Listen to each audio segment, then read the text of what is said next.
UGC का एक सवाल अभी खड़ा हुआ है।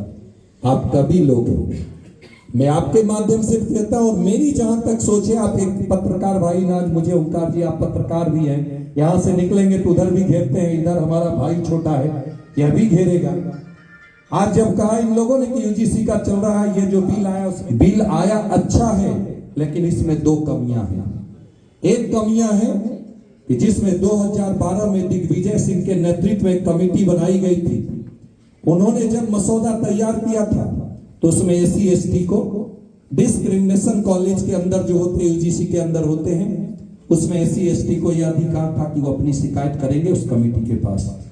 आज जो 15 जनवरी को जो जारी किया गया नोटिफिकेशन, उसमें कुछ सुधार जो करते हुए और कुछ कमियां जो छूटी है, मैंने आज भी कहा है कि सरकार को इस पर अविलंब कार्रवाई करनी चाहिए और डिस्क्रिमिनेशन किसी के साथ नहीं हो। अगर एससी एसटी 12 में था तो इस बार पिछड़े को जोड़ा गया है, समान वर्ग को क्यों छोड़ा गया? समान वर्ग के साथ भी डिस्क्रिमिनेशन नहीं हो। और कोई कहता है इसका मतलब अगर समान को छोड़े हैं तो क्या यह बात समाज में परोसने का काम किया जा रहा है कि डिस्क्रिमिनेशन सिर्फ समान वर्ग के बच्चे करते हैं? अगर किसी को देखना हो तो जाकर यूपी का वो एरिया देखे, किसी को देखना हो तो उसी के बगल में आप हरियाणा का एरिया देखे, जरा जाट के एरिया में उस कॉलेज में जाके डिस्क्रिमिनेशन करके दिखा दे कोई कि ओबीसी के साथ कोई डिस्क्रिमिनेशन कर लेगा और वो सुरक्षित रहे। तो जब कॉलेज कैंपस में यूजीसी समान रूप से सबको देखे और समान वर्ग के भी जो इंस्टीट्यूशन हेड हो या वहां पढ़ने वाले विद्यार्थी हो, उनकी भी बात, उन्हें भी शिकायत करने का अवसर हो, सुनवाई उस पर भी हो।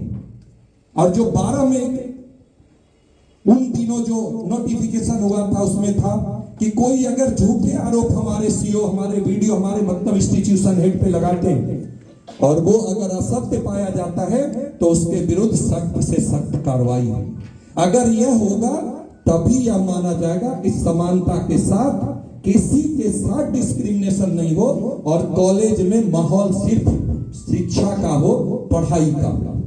हमने आज मीडिया के सामने भी कहा, किसी ने कहा भी कि सरकार और पार्टी आपकी, हमने कहा पार्टी में भी अगर कुछ त्रुटि रह गई है, इस काम को हमारे मिनिस्टर को देखना चाहिए और उस कमेटी में जो हमारे पार्टी के दल के जो लोग थे, मेंबर, एमपी, राज्यसभा सांसद, उन्हें भी देखना चाहिए। इसमें तो मुझे ऐसा लगता है कि दिग्विजय सिंह ने अपनी राजनीति कर ली। आज देश पूरा उद्वेलित है। आज समान वर्ग के बच्चों के मन में चिंता है, समान वर्ग के जो इंस्टीट्यूशन हेड हैं, चाहे वो वीसी हो, प्रोफेसर हो, प्रिंसिपल हो, उनके मन में चिंता है। चिंता किसी के मन में नहीं होनी चाहिए, डिस्क्रिमिनेशन किसी के साथ नहीं होनी चाहिए। और मैं आज कवि सम्मेलन में यहाँ बैठा हूं, मैं इसलिए इन बातों को रखा कि आप भी अपने शब्दों में उन चीजों को जरूर देखें और ये आना चाहिए और सरकार तक ये बात हमारे शब्दों में, जहां मेरा प्लेटफॉर्म है मैं वहां। लेकिन हाँ, मैंने उस नाते यहां भी कहा कि विद्यार्थी भी संयम से काम ले। यह मोदी की सरकार है जहां सबका साथ, सबका विकास और सबका विश्वास के साथ इस देश को आगे लेकर बढ़ रहे हैं। किसी के साथ डिस्क्रिमिनेशन नहीं होगा, यह मेरा आत्मविश्वास कहता है। और आज यहाँ पे हमारी बहन और बेटियां हैं, आप सब बढ़ो, आगे बढ़ो।